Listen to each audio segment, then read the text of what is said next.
Hello, Aries. So thanks for joining me for this reading. So if you're new to my channel, my name is Melissa and I don't do zodiac readings anymore, but I felt like for retrograde that I would go ahead and do them. I did move away from them just because I did not have the time to dedicate to it, and it's also energetically draining. So let's get in there. We're going to look at retrograde, Mercury retrograde. We're a couple days in as of the recording. So I want to talk a little bit and tell you that Mercury retrograde is not bad. It gets a bad rap because it's a kind of a difficult time, but that doesn't mean that it's bad. Why it's difficult is because it's taking you back to something that you need to work on. So that's how I see Mercury retrogrades. It's all about those words, the revisit, refresh, rejuvenate. My kids are yelling, whatever. All of the words, right? But what it really is that it brings something back for us to revisit that maybe we haven't cleared yet. A lesson that we needed to learn, or a person that we needed to release, or something. Especially when you hear all this, the like memes and stuff about how, don't text your ex or your ex is going to call you or whatever. Yeah, that's kind of true, but also it's because you need to take care of something in that situation. Perspective and the Hermit jumped out. Interesting. Both major arcanas. Perspective in this one is, I believe, the Hanged Man. I'm using the Field Tarot. I love this deck. It's new. I pre-ordered it on Amazon. I'll put a link in the comments or in the description if you want to check it out. But yeah, it's like the Hangman and the Hermit. It's very, very... how do I want to say this? What words can I use? It's just very representative of what Mercury retrograde can be for you. A new perspective.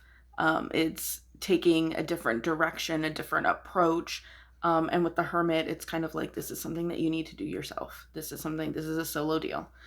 So let's, I'm going to put those back in and we're going to start pulling some cards. All right. What does Aries need to know about this Mercury retrograde?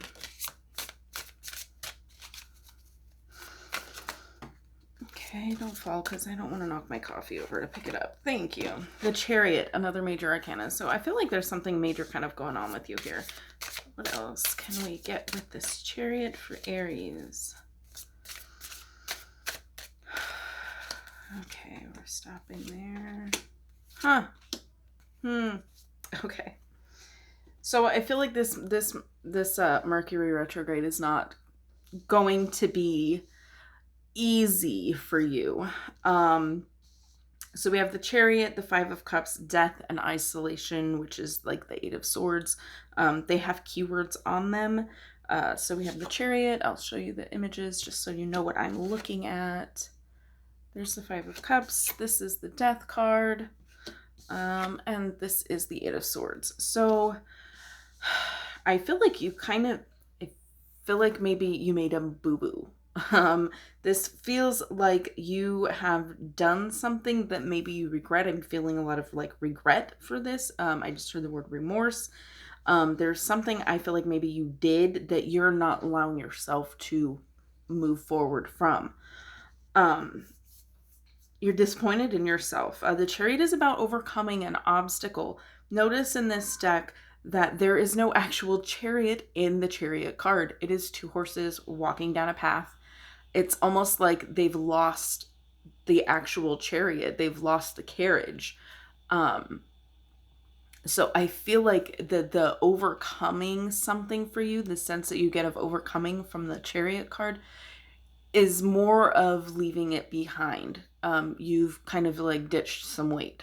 But I feel like maybe you have mixed feelings about it, and you're a little bit disappointed. You're disappointed in yourself for maybe it's something that you let go that you maybe weren't ready for, and that's why it's kind of revisiting and coming back and retrograding for you, is to give you an opportunity to start fresh, because the Death card is more about having something fall away to make room for something new. Very similar to the Tower energy, except for the Death is, the Death card is more like, I don't want to say timely. So the Tower card would be more of something sudden and abrupt and unexpected. The Death card, I feel like, is more slow paced, something that was changing over time and transforming, and you recognized it and you saw it for what it was, and you decided to release it to make room for something new. I feel like it's kind of time to let go of your disappointment here. And I feel like that's what the retrograde is bringing in for you, is an opportunity for you to say, you know what, I made that decision. I ditched that weight. And now I'm like freely walking this new path without the burden of whatever it was, you know, clinging to my back. Like literally the carriage kind of is attached to the horse. And now I feel like you got your freedom and you don't know what to do with it, or you're disappointed in the way it went. But this is your opportunity to see it as a new beginning, and move on from your own disappointment with yourself. The Eight of Swords is, it doesn't really have a clear image in this one. It's literally just the swords, but you have 7 here and 1 down the middle.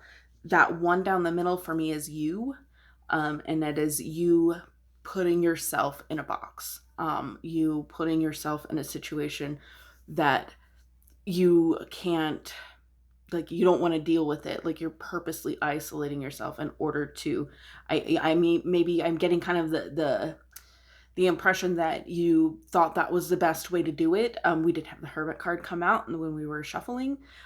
You thought maybe that was the best option, was for you to just like put blinders on and not deal with it, and, you know, just hope it would go away. But it's not. We have this Mercury retrograde bringing it back for you because you need to deal with it. So there was something that happened, what I'm feeling like, where you made the decision that you thought this was best for you and then later regretted it. And it's time for you to revisit that. It's time for you to take a look at maybe what you could have done differently, or seeing more objectively now.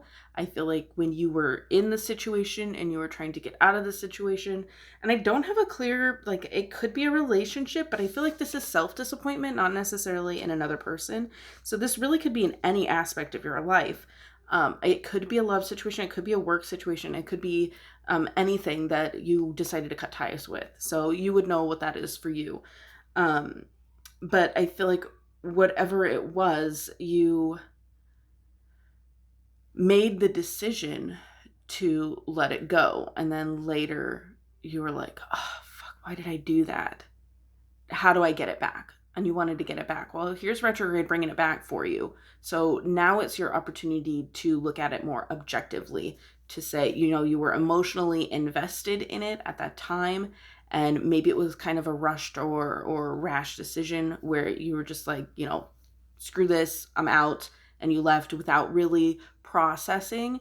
And so you thought you would isolate yourself so that you could process those thoughts and maybe think more logically about it. And then you started, because of those thoughts. Thoughts trigger emotions. Emotions are communication from your body to your body, from, like, you know, your subconscious, spirit, universe, God, whatever you want to call it.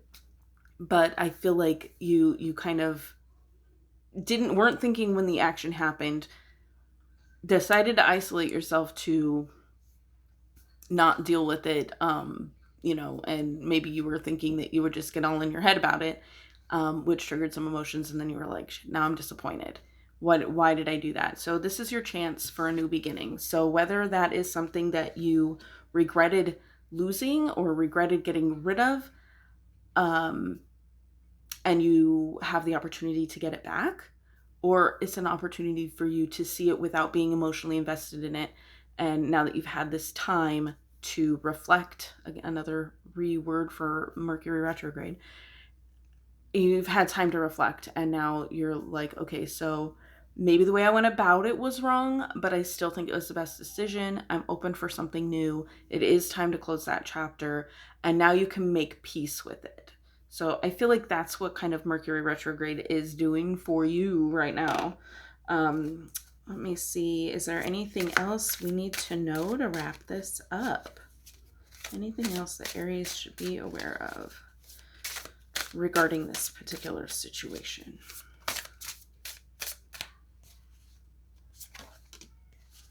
Four of Wands. So we have, it says celebration, which is kind of what it is. Now, the difference with this deck and the Four of Wands is there are no people in it. Normally there's a couple. It looks like maybe a ceremony or a wedding of sorts.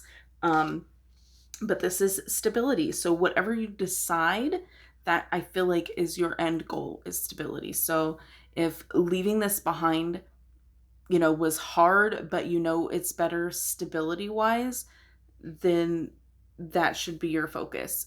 If, you know, you kind of lost control of your senses and you went out, you know, like, and you regret it later, you said some things that you didn't want to say, and you kind of want that back, and that's the stability, then that's what your end goal, I feel like, is going to be in this situation. Which way do I need to go for that stability, for to feel structured and where I can feel comfortable, like not in a box, but safe. You want that safety. So go where it feels safest in regards to the situation. So quick readings for Mercury retrograde. Thank you so much for watching. If it resonates, let me know in the comments. Don't forget to subscribe if you want more of this. Like I said, I don't really do zodiacs. Occasionally I'll do something like this, but mostly I just do like collective readings and weird shit and witchy stuff and that kind of thing. So check out the channel before you make the decision to subscribe. That's all I'm saying. Thank you so much for watching, and as always, have a blessed day.